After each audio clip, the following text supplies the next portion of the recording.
A warm night over Pella, the capital of ancient Macedon. Over the rooftops, the sleepy sounds of a flute drift. Olive trees whisper in the wind, and stars gaze down at the earth with the same unchanging longing as they did thousands of years ago. In this city, amid stone streets and green gardens, a boy was born whose name would echo through the centuries, Alexander. He came into the world not as a simple child, but as a premonition of legend. His mother, Olympias, said he was conceived by Zeus himself, that a dragon descended upon her in a dream, and her womb was illuminated by light. Such words are not spoken in jest when the future king is concerned. Aristocrats whispered, "Son of Philip," or "son of a god." But Alexander himself, even as a child, grew accustomed to these conversations, and if they gave him strength, he accepted them. If they interfered, he forgot them. He grew up not in a palace, but in an atmosphere of expectation. His father, King Philip II, was a warrior, a politician, and a reformer. He united Macedon, created an army in which he believed. He dreamed of conquering Persia, the great power in the East. But for his son, he desired not just glory. He wanted to pass on an empire to him. But Alexander dreamed not of receiving, but of creating. From childhood, the boy was unlike others. His gaze, direct, bright, studying. He listened when adults spoke and asked questions that could not always be answered. One day, at about 7 years old, he asked, "Why does the sun always rise where we are not?" And his mother smiled. She knew before her was a future traveler. Olympias, a strong and intelligent woman, raised her son with a love for legend. She told him myths about Heracles, Achilles, Zeus, and Perseus. In her stories, heroes didn't just fight. They overcame themselves. Alexander listened, spellbound, and each time he asked, "Was Achilles lonely?" Because, like many future heroes, he felt loneliness from the very beginning. In his teenage years, he was assigned a tutor, none other than Aristotle himself. The great philosopher, student of Plato, a man who thought in terms of the cosmos. He did not teach Alexander to rule. He taught him to see. He showed him a map of the world where, beyond Hellas, lay lands full of mysteries. He said, "You must understand the stars, history, animals, and people. Otherwise, you will conquer the world without knowing what to do with it." Alexander was a student hungry for knowledge. He memorized everything. His memory was like water into which stones are thrown. Everything reflects, everything leaves a trace. He read epics, delved into poetry, mathematics, medicine. But most of all, he loved the Iliad. Achilles became more than a hero to him. He became a shadow that Alexander would strive to reach his entire life. Everything in him aspired to movement. He disliked idleness. He often rode out of the city into the mountains, where the wind blew and the breath of the sky could be heard. He trained with soldiers, feeling the sword in his hands as an extension of his arm. He knew that one day his whole life would become movement, and he prepared for it in advance. Even then, many said there was something in this boy that was not in others. He was not cruel. He was not cold. But in him one felt a power, internal, calm, like fire, under a layer of ash. When he entered a hall, people froze, not out of fear, out of premonition. He had not yet become great, but he was already alien to the ordinary. Sometimes he gazed at the sky for so long that he had to be called several times. When asked what he was thinking about, he said, about what the other end of the world looks like. And although he didn't know then where that end was, he felt his path would lead there. At about 14 years old, he was already participating in court discussions. He was not merely a listener, but a conversationalist. His words were precise, his judgments mature. One day he told his father, "You expand Macedon, but I will expand all of humanity." Philip laughed, but someone nearby remembered that phrase forever.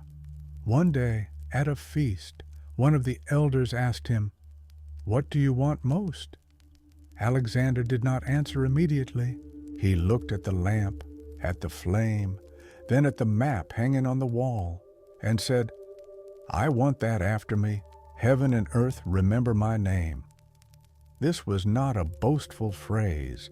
It was a desire born in a heart that even then lived beyond life. He was a boy, but he already knew what it meant to be alone in a crowd, to carry within himself a light that others did not see. He did not want power for power's sake. He wanted meaning. He felt that something more than just ambition pulsed within him. Perhaps this was his destiny, not to be a king, but to become a path. And then, as the sun set behind the Macedonian hills and his room filled with soft light, he would pick up a scroll of the Iliad and read aloud about how Achilles fought and suffered, how he loved and lost, and in every line he heard a call, not to war, but to greatness, to that which comes not through blood, but through loyalty to a dream. He was still young, but even then, silence lived within him, that very silence that surrounds the great before a storm. And if you had stood beside him that night, you would have heard the breathing of a man destined to change the world. At dawn, when the fog still lay on the stones of Macedonian roads, and the air was filled with the dampness of grasses and the breath of the earth, Alexander descended into the courtyard. People were already gathering there. Soldiers, courtiers, stable hands. All of them looked at the black horse that was breaking free from their hands and allowing no one to approach. It thrashed, snorted, hissed, like a wild beast accidentally let into the royal courtyard. It was a horse brought from the east. Its name was Bucephalus, meaning ox-headed. It cost a huge sum of money. King Philip, Alexander's father, was angry. No one could bridle it. And then, amidst the confusion and mockery, young Alexander, who was about 12 years old, stepped forward. Without shouting, without challenge, with that quiet confidence possessed by those who have long spoken not with words, but with gestures. He approached his father and said, "You are losing a beautiful horse just because no one can understand it." Laughter erupted in the courtyard. Someone whispered, "The boy." But Philip did not stop his son. He watched carefully. And so Alexander approached the animal. Bucephalus reared its head, stomped a hoof on the ground. Alexander froze. He looked not at the body, not at the mane, not at the strength. He looked into its eyes. There, in those dark, moist eyes, he saw fear. The horse was afraid of shadows, afraid because its face was turned towards the sun, and it saw its shadow moving beneath it. It did not fear people, it feared its own darkness. Alexander turned Bucephalus to face the light, and the fear receded. The horse breathed heavily, but no longer struggled. The boy extended a hand, gently but firmly. He didn't try to seize, he offered, and the horse allowed it. It allowed him to touch its neck, its withers. Alexander did not rush. He stroked it, spoke to it quietly, almost in a whisper, and then he mounted. Everyone froze. Bucephalus twitched, but did not throw him. And then they walked, slowly, step by step, then at a trot, then at a gallop. Alexander did not hold on with all his might. He was part of the movement. He was not on the horse. He was with the horse. They returned. The courtyard was silent. Then an explosion of shouts, applause, laughter, and King Philip said, "My son, seek a kingdom worthy of you. Macedon is too small." Alexander did not answer. He looked at Bucephalus, who now stood calmly, as if he had found in this boy not a master, but an equal. From then on, Bucephalus became Alexander's companion. They were together on morning trainings, on hunts, on walks. They grew accustomed to feeling each other without words, and perhaps in this union was already laid the foundation of what would later become the essence of his campaign, not conquest, but connection, not fear, but understanding, not power, but will, turned towards the light. Bucephalus was more than a horse. He was a symbol, the embodiment of a wild world that can be understood if you look at it not with shadows in your eyes, but with an open heart. Alexander knew this. He told his friends about it when they asked why he trusted an animal more than some people. "A horse," he said, "does not lie. It goes when it believes, and it runs when it feels the truth. It wears no masks." These words were repeated by many afterwards. They were written down. They were passed on, because it was the truth, a truth that was born not in battle, but in the morning sun, in the courtyard, among people who did not believe that a child could tame a storm. But Alexander did not tame. He did not suppress. He listened. He felt. He looked where others did not look, and for this he was loved, even by those who feared. Years passed. Bucephalus grew older, stronger, more experienced. He was not taken to parades. He was saved for the real thing. And every time Alexander rode out, people would say, "Here rides the one who sees light even in a wild beast." This episode, seemingly small, a boy and a horse, but in it the whole essence of greatness, to understand, to trust, and not to be afraid, even if a storm is before you. And as the sun dipped towards the horizon, and Alexander, having removed his armor, sat beside Bucephalus, he stroked his neck and whispered, "Do you also want to see the edge of the world?" And perhaps the horse understood, because in their gazes there was the same thing, fire, movement, peace, born of aspiration. It was evening. The wind from the mountains stirred the dust on the roads, and a silence hung in the air, portending change. Alexander sat alone in the shadow of the colonnade when a messenger approached him. He bowed, whispered a single word, and everything changed. King Philip II, his father, ruler, victor, was dead, murdered at a celebration, surrounded by his inner circle when nothing foreshadowed tragedy, killed by the hand of his own bodyguard among his own people. The reasons were debated for a long time. Some whispered of a conspiracy, others of revenge. But for Alexander, everything was already decided. The time had come. He was about 20 years old. He became king. Suddenly, without time to prepare, without the right to make a mistake, Macedon, though strong, was surrounded by enemies. The Hellenes grumbled again. The Greeks raised their heads. Barbarian tribes in the north prepared to test the strength of the new king. Alexander did not flinch. He did not deliver loud speeches. He acted. First, he suppressed internal rebellions. He was firm, but not cruel. He persuaded where he could. He crushed where it was necessary. He understood that respect could not be bought. It could only be earned. His first speech to the army was short. "We will continue. Everything my father began will become the beginning of our path. We do not inherit, we create." And in these words was not just youthful determination. They echoed the spirit of a man who knew that his path extended beyond borders. He embarked on a campaign in the north.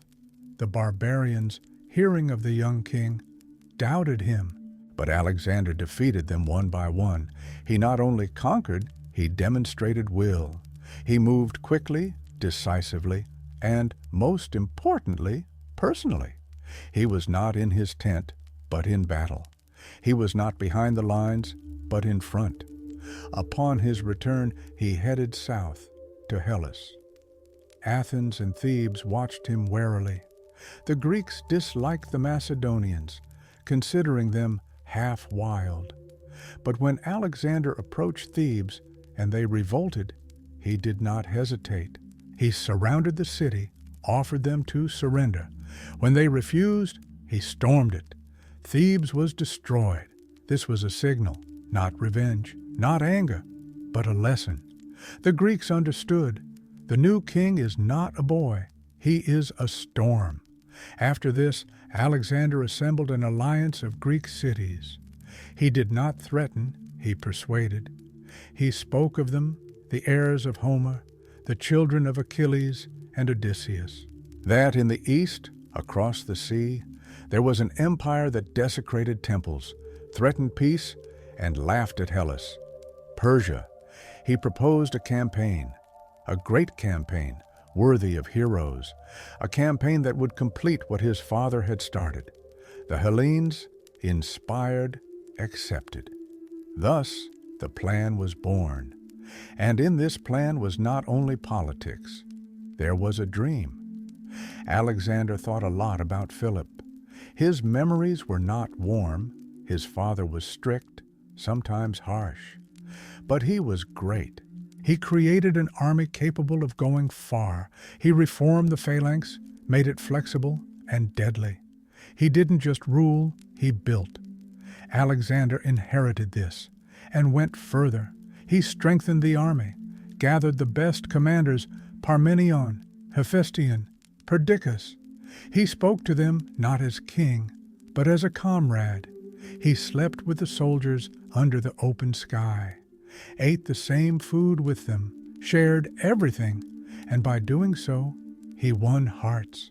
But deep down, he knew this was just the beginning. Persia was enormous, its army many times superior in numbers. Its king, Darius, ruled lands from Egypt to India. This was not a rebellion, not a raid. This was an expedition against the world. And Alexander understood that he was going not just to war, but to the edge of what was possible. He studied maps, questioned Persian defectors, built routes. He did not rush, but he did not linger either. His spirit was taut, like a bowstring. He awaited the moment, and then, when spring came to Macedon and the stars were in their proper positions, he declared, "We march." At that moment, not just an expedition began. A story began that would change the entire ancient world. And as he said goodbye to his mother, she said, "You are going not to an enemy. You are going to yourself." He didn't understand then. But many years later, standing in the shadow of a palace in Babylon, he would remember these words, because his path was not only geographical, it was internal. Philip's legacy became the foundation. But the walls, towers, and dome of this empire were to be built by Alexander himself, and he was ready. His spirit was sharp, his heart free, and the sky open. The sky was clear, and a gentle wind rustled the sails. Alexander stood at the bow of the ship and looked east. Ahead lay the Hellespont, the strait separating Europe from Asia. Beyond it, a land from which not just a campaign would begin, but a transition from legend into eternity. The fleet crossed the water quietly, confidently. Waves gently lapped against the hull, and the warriors were silent. They knew they were going into the unknown. Each of them felt that they would set foot on a land where none of their ancestors had ever been. A land where history would rewrite itself. The morning was golden. The sun rose above the surface, and shadows seemed longer than the people themselves. Alexander touched the water with his hand, as if he wanted to remember this moment. He did not smile, did not deliver speeches. He simply watched. He watched where his destiny began. When the army stepped ashore in Asia Minor, Alexander was the first to disembark. He threw his spear into the soil and declared, "I take you, Asia, as a gift from the gods and the fruit of the sword." This was not a declaration of conquest. It was a ritual. He did not come as a conqueror. He came as an epic hero, reclaiming what was lost. First, he went to Troy, to the ancient ruins where Achilles and Hector were said to have fought. Alexander laid a wreath on Achilles' supposed tomb. He stood there for a long time. His friends did not disturb him, because they knew this was not a formality. This was a meeting with the shadow of a hero he had carried in his heart since childhood. He whispered, "May my path be worthy of yours." And the wind seemed to answer him. Then the first battles began. Persian satraps awaited Alexander. They knew the Macedonians were approaching, but they did not expect such determination, such speed. The first battle took place at the Granicus River. Alexander led the army personally. He did not stand behind. He rushed forward with his spear on Bucephalus like a storm, like lightning. The Persians were stunned. The battle was fierce. Warriors clashed shields, maces, shouts. Dust rose into the sky, but Alexander broke through the ranks like a wave through reeds. He was wounded, but continued to fight. His comrades saved him, and by evening the field was his. The victory at Granicus opened Asia Minor to him. Cities, one after another, opened their gates, some out of fear, others out of admiration. But Alexander did not plunder. He did not take revenge. He addressed the citizens as allies.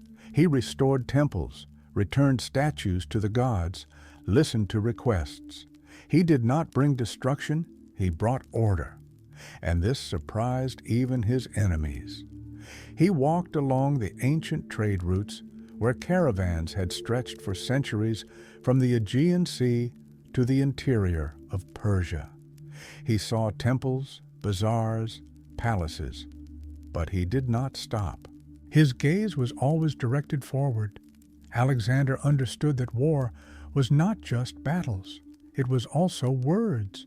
He wrote letters to Hellas, sent reports, maintained his own legend. Even then, he began to be called not just a king, but something more. He became an image, a symbol. But inside, he remained himself. He spoke with soldiers, remembered Aristotle, read passages from the Iliad.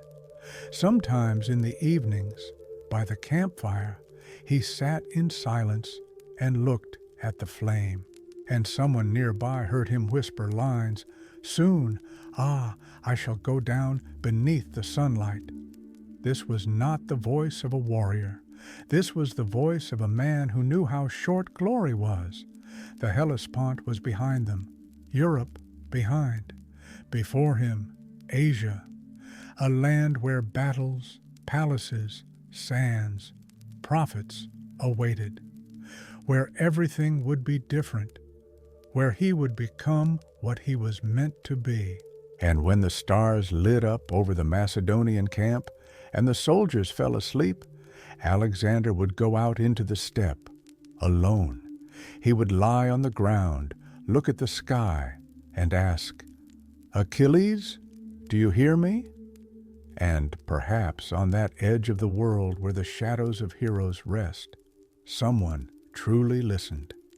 Dust from the roads of Mesopotamia rose from hooves. The horizon trembled from the heat, and beyond that trembling, Alexander saw his goal. He went deep to where the heart of the Persian Empire pulsed. Darius III's empire stretched for thousands of miles. It was as vast as history itself. But Alexander did not see a mountain before him. He saw a staircase. After the victory at Granicus, the path was open. Alexander headed south.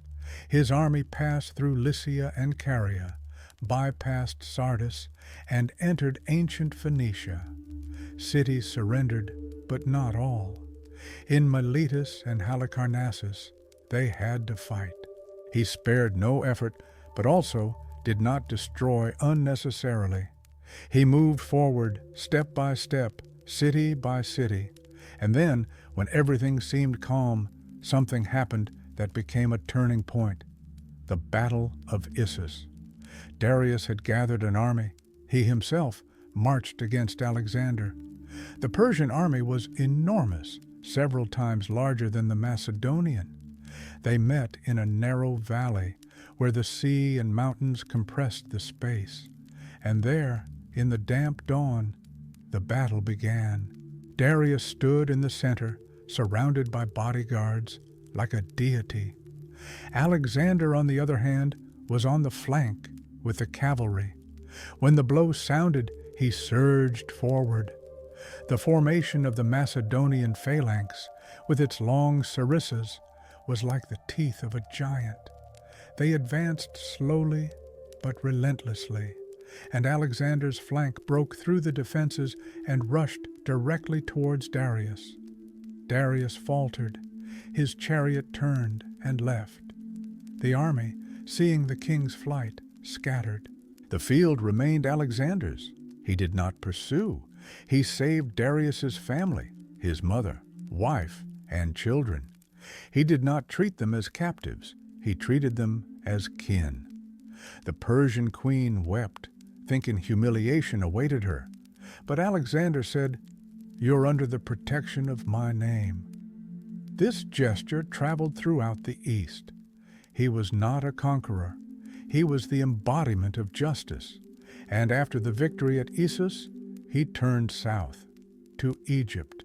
The Persian governors there surrendered without a fight. The people greeted Alexander as a liberator. In Memphis, he was honored as a pharaoh. But he did not seek worship. He sought eternity. He journeyed to the Siwa oasis, to the temple of the god Amun. It was a journey through the sands, under the scorching sun. Many tried to dissuade him, but he insisted. He had to ask a question. Only one. When he reached the temple, the priests met him in silence. They led him to the Holy of Holies, where the oracle was kept. What was said, no one knew.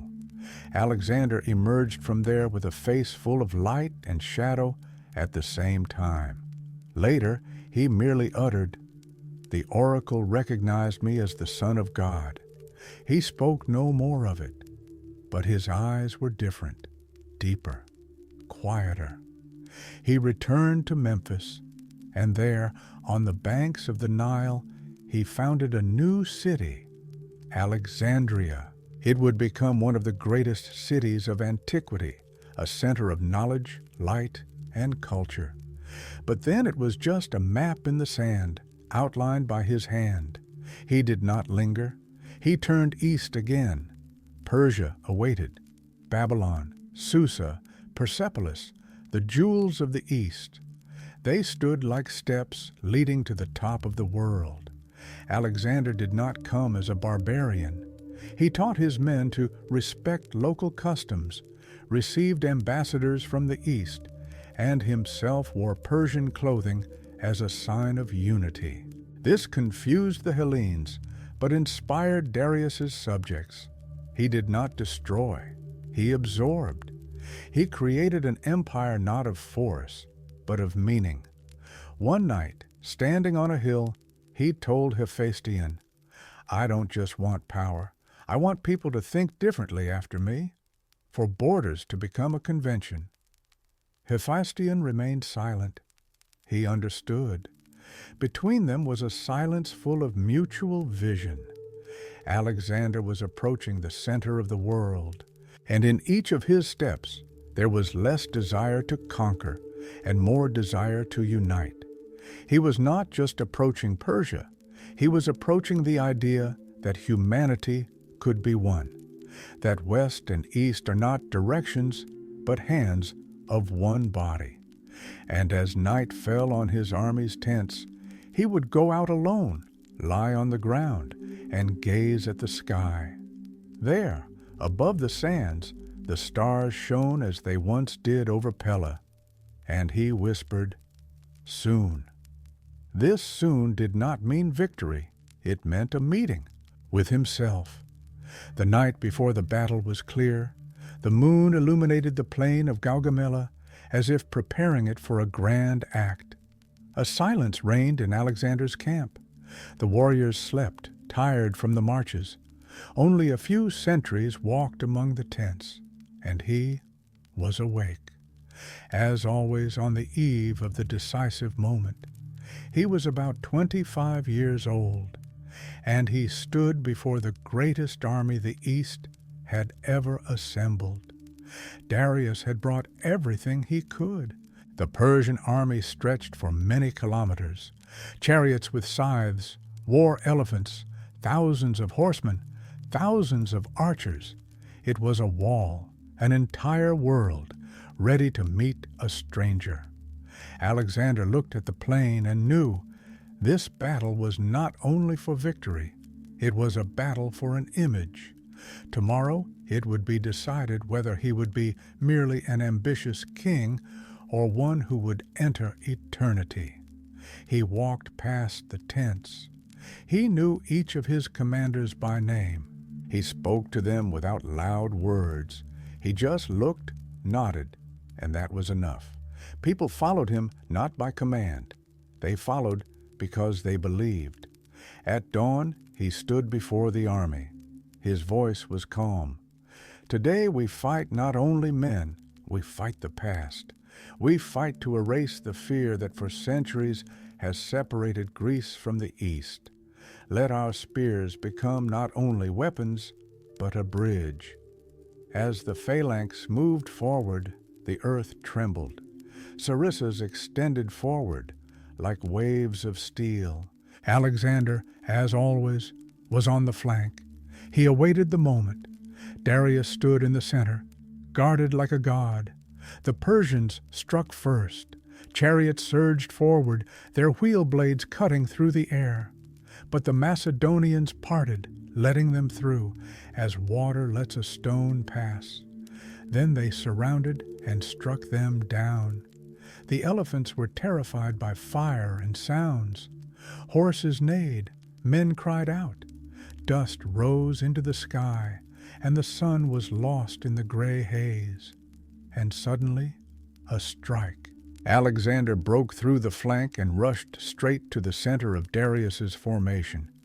Darius faltered again. For the second time, he turned his chariot to escape, and as soon as he left, everything disintegrated. The Persian army, like fabric, lost its thread. Only shreds remained. When the battle subsided, Alexander did not exult. He gazed into the distance. Darius had escaped, but his power, no. The Persian Empire, which had held the world for 300 years, fell on the plain under the blows of the young king from Pella. Alexander did not stop. He began the pursuit. He wanted to capture Darius not for revenge, for completion. He understood, as long as Darius lived, the world would be torn in two. He passed through Babylon, where he was met as a lord. The city was not taken, it was opened. Temples, palaces, hanging gardens, everything became part of the new power. And Alexander again amazed everyone. He did not destroy, he restored. He brought order. He moved on to Susa, then to Persepolis, the capital of Persia, the heart of the empire. Here he did something strange. He held a feast, magnificent, lavish. Greeks and Persians sat at the same table. Music played, wine flowed.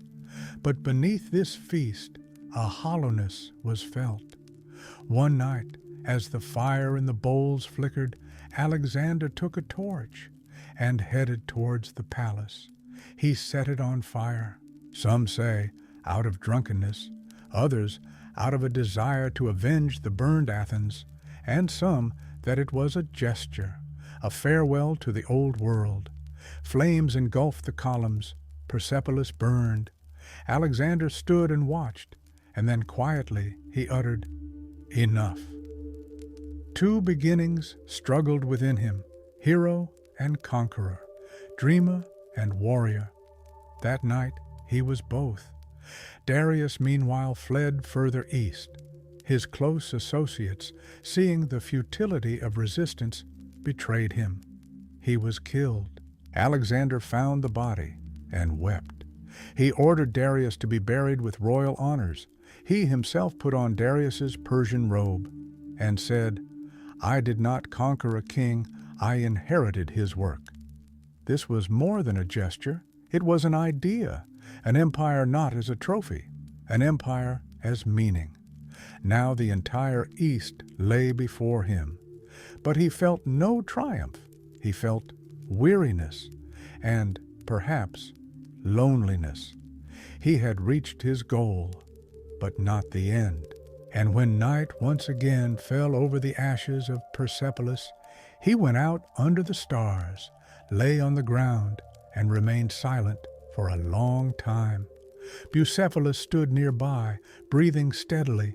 Alexander whispered, "What next, old friend?" There was no answer, only the wind from the east, and the stars. Always the stars.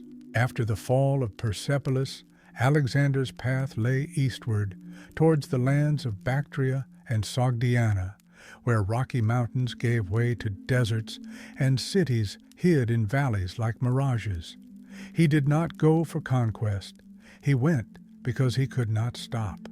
His campaign had ceased to be a war. It became an inner journey, a path along which he sought himself. These lands did not surrender without a fight. Local kings, princes, highlanders rose against him, set ambushes, hid in gorges. But Alexander was not angry. He understood. This was not malice. It was fear of the unfamiliar. He taught his soldiers to respect them, to respect the land, the laws, even the resistance. Somewhere in Sogdiana, he met Roxana. Her name meant the Bright One, and according to legend, when she entered the tent, even the torches burned more softly. She was the daughter of a local chief. Not a queen, but there was something special about her. Alexander, tired of blood, of roads, of battles, suddenly felt his heart soften. He married her, not for calculation, but by choice. This caused whispers among the Macedonians, dissatisfaction among the Hellenes. But he did not explain himself. He simply looked into her eyes and saw there the East with which he sought to unite. However, not everyone around him understood this idea. Some believed that Alexander was losing himself, becoming an outsider, betraying Hellas. Among them was a man named Callisthenes, Aristotle's nephew, a historian and philosopher who accompanied Alexander on his campaign. He refused to bow to the king in the Persian style, refused to recognize his divinity. In his eyes, Alexander was becoming a despot. In Alexander's eyes, he was incomprehensible. The conflict deepened. Alexander spoke more and more often about the unity of peoples, about the marriage of West and East, about an empire not of the sword, but of ideas. But from his side, the command had already been given. Callisthenes was arrested. Later, he died in prison. Alexander remained silent. It was one of the darkest nights of his life. He stood by the fire, holding a scroll with Callisthenes' philosophical notes, and pondered where the line between greatness and pride lay. He did not answer himself, and there were still other sorrows. One of his most loyal generals, Cleitus, the man who saved his life at Granicus, once started an argument at a feast. He accused Alexander of becoming an Eastern despot, forgetting his Macedonian roots. Alexander, in anger, in a drunken outburst, grabbed a spear and killed him. After that, he sat in darkness, not eating, not speaking. He did not cry out. He wept. This was not a king, not a conqueror. This was a man who realized he had lost someone who had known him since childhood, who had called him by name without a title, who had spoken to him as an equal. He began to build cities, one after another, as if wanting to connect all humanity with threads of stone and word. Alexandrias in Asia, on borders, at crossroads. They were to become light. But he understood light can only come from within, and if there is shadow within, walls will not save. He went on and on, in the mountains, where breathing becomes difficult. He continued the march. Soldiers grumbled, grew tired, died. But he marched first. He could not stop. He said, "As long as there is land, I must see it." One day, when the detachment got lost in the snowy gorges, and it seemed that everyone would perish, he gave his water to the wounded, without words, and no one complained after that. He began to take locals into the army. He taught them, united them with the Macedonians. He arranged marriages between officers and Eastern women. He wanted not domination, but fusion, a new people, an empire of people not divided by language and skin color. But not everyone was ready for this. Treachery began to creep through the seams. Some officers, remembering Philip, recalled how everything was simpler when the enemy was an enemy, and victory, plunder. Now the king spoke of harmony, philosophy, stars.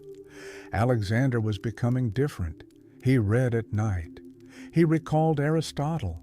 He wrote letters in which he asked, "Where are the limits of the human?" He was silent more often. He was alone more often. Only Bucephalus remained near, and Hephaestion. But even Bucephalus began to age. He stumbled, breathed heavily. Alexander stroked his neck and whispered, "Just a little longer, friend. We're almost there." And in these words there was as much sadness as in the voice of a wanderer who knows that home is beyond the horizon. He didn't know that India was approaching, a land of rivers and gods, a land where he would face trials he had not yet known. But for now it was night, wind in the mountains, and stars as witnesses to how a man who had become a demigod understood more and more deeply that he was simply a man. The Indian summer air was heavy, saturated with moisture and scents unfamiliar to the Macedonians. Palms, rivers, humid forests. Everything seemed not only new, but impossible. This was a different land, alive, breathing, ancient. Alexander reached the banks of the Hydaspes River. Its waters flowed calmly, but in their depths power was felt. On the opposite bank stood Porus, the Indian Raja, tall, proud, clad in armor shining like the midday sun.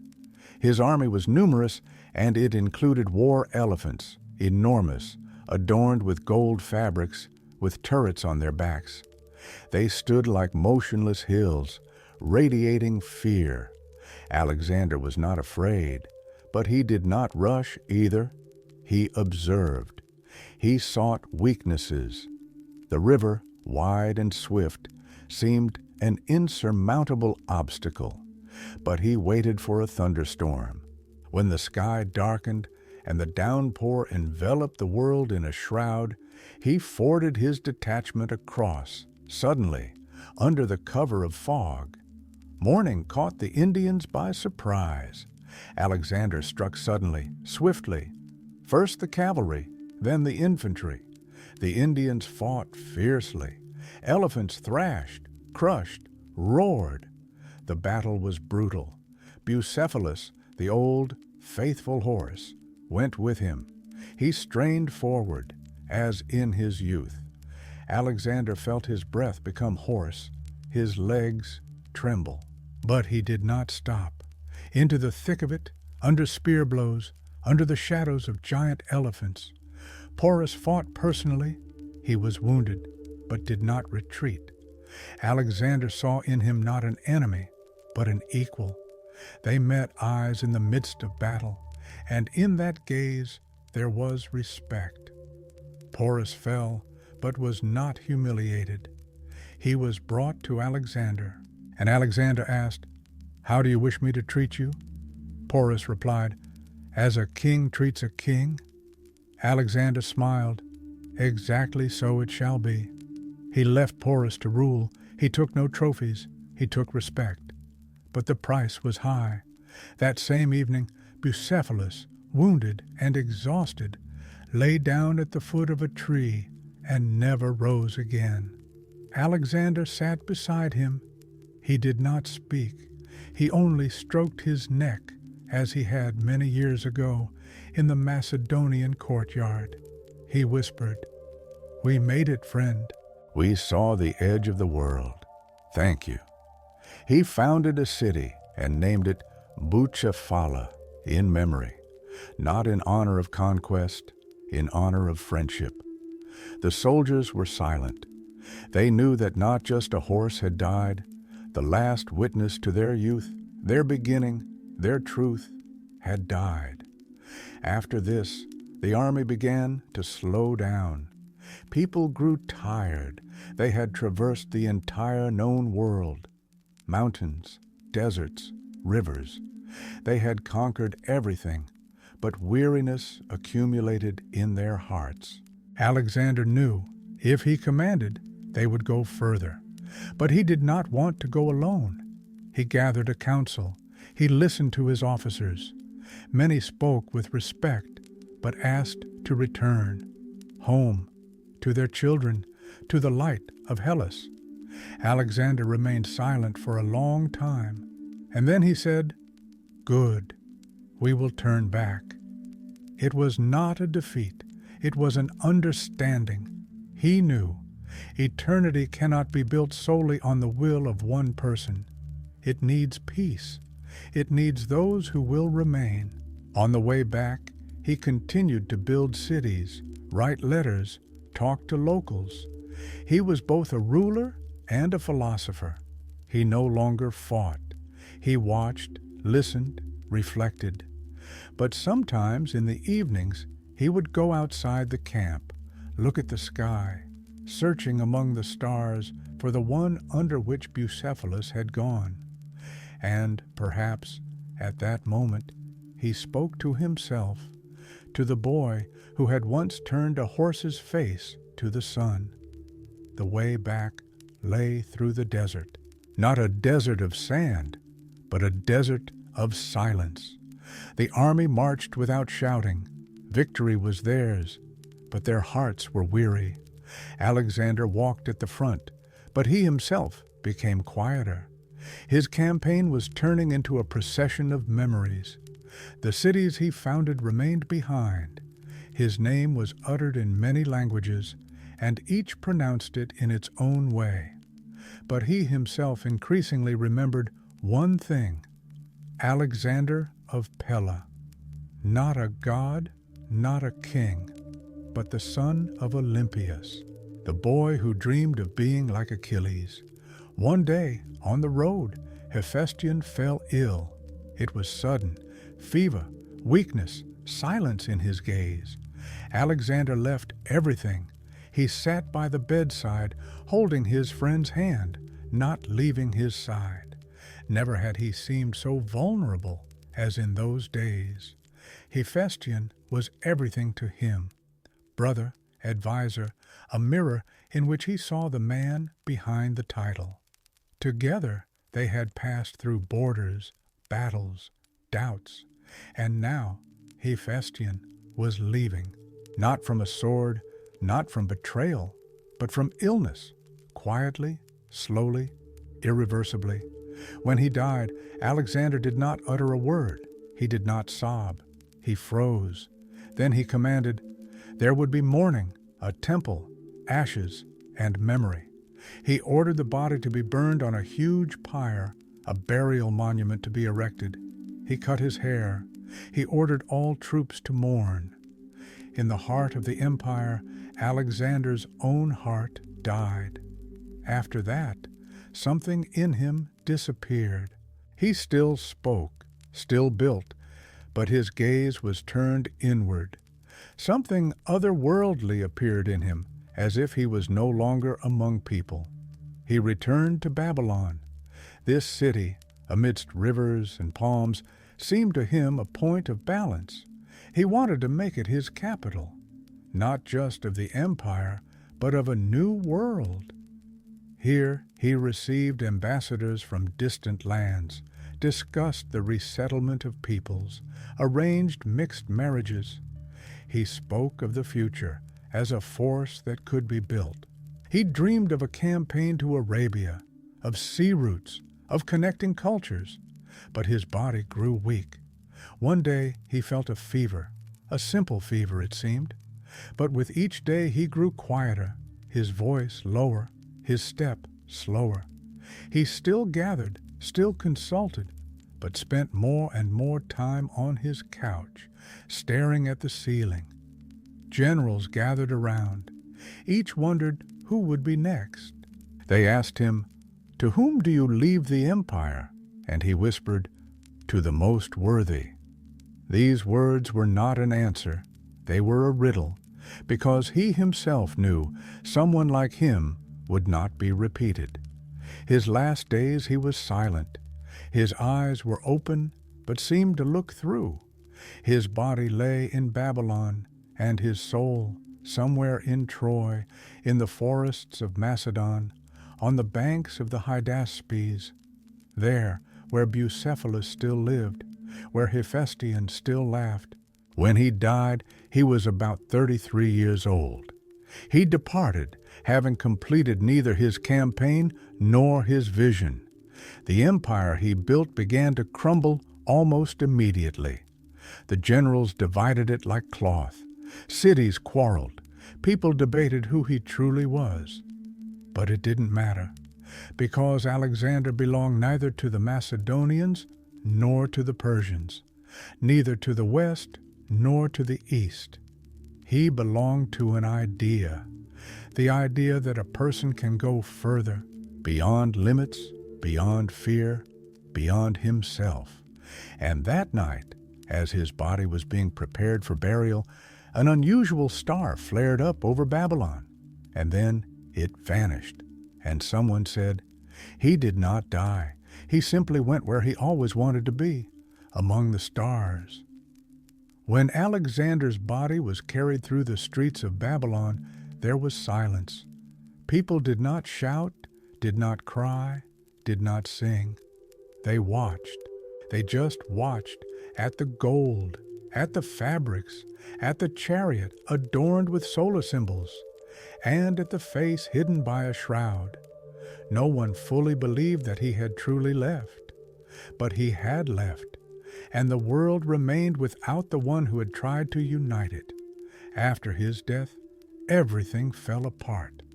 The generals, once brothers in arms, became enemies. The empire split into parts: Egypt, Asia, Macedon. The Greeks argued the East was silent. Alexander became an image, but not a ruler. And yet he remained. His name was repeated in various ways: Iskander, Sikandar, Alexandros. In Egypt, he was considered the son of Amun. In Persia, a righteous king. In India, a sage. In Christian chronicles, he became a figure in Apocrypha. In Muslim legends, Zulkarnain, the two-horned one, ruler of the two ends of the world. He was attributed with conversations with angels, journeys to the land of darkness, and searches for the source of life. Everything he did became entwined with myth, because he himself became a myth. His image inspired Caesar, Napoleon, Charlemagne. His campaigns were studied in academies, his strategies repeated by generals. But no one could become like him, because Alexander is not a model. He is an exception. He lived to be 33, but he encompassed an era. He did not merely move armies, he moved thought. He not only conquered, he conversed with the stars, with the wind, with other cultures. He was the one who wanted to break down boundaries, not to capture, but to understand. The cities he founded lived for centuries.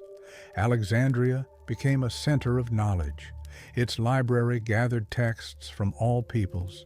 In its ports, dozens of languages were spoken. It became what he envisioned, a meeting place. And yet, when he is remembered, it is most often as a young man with a spear, on horseback, in shining armor, rushing forward.